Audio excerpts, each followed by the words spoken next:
Remember this story? China's spy balloon.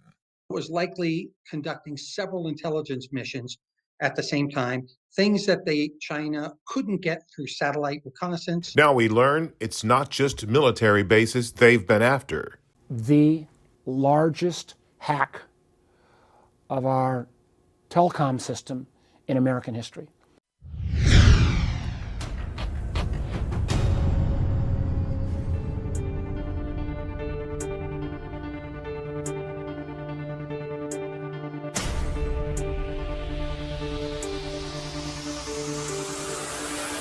This is a hack that makes OPM hack of years back, the Colonial Pipeline hack of years back, the SolarWinds hack of years back look small in comparison.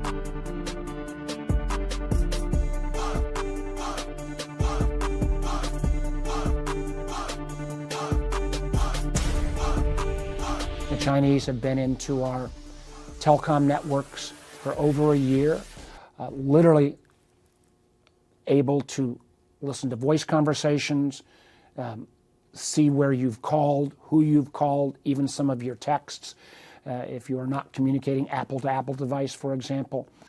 As alarming as this may sound, 10 days ago, executives from the top telecom companies in the U.S. were summoned to the White House. They needed to talk about an urgent problem. The system still has not been locked down. We've identified victims so far that have been notified, and the challenge is they are still in the system. This is concentrated initially in the greater Washington area, but we've now found evidence of breaking into switching and router systems in other parts of the country.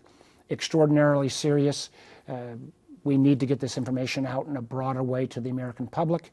And what's most important about this is not only were average American citizens' communications eavesdropped or perhaps read, there were national security officials and intelligence officials who were likely a part of this hack as well. And we need, I'm in active conversations with both my Republican friends and some of the companies involved. We have to put in minimum cyber security standards. We don't have, in many cases, we've tried to get speed so fast in our telecom networks that sometimes the price of that is added security. And I think as the full extent of this hack becomes known, we have to come up with a solution. There's no 100% solution, but frankly, we should have been ahead of this already. This happened in Australia about 2.5 years ago. It was the biggest news in that country for days and weeks on end. I think as this gets out, there'll be an awful lot of questions that deserve to be asked. And part of the problem is, and as a former telecom guy, I don't want to go into all the details now unless you ask, but it just is, our network is cobbling together of a series of telephone companies and wireless companies. They've come in through the wireless networks.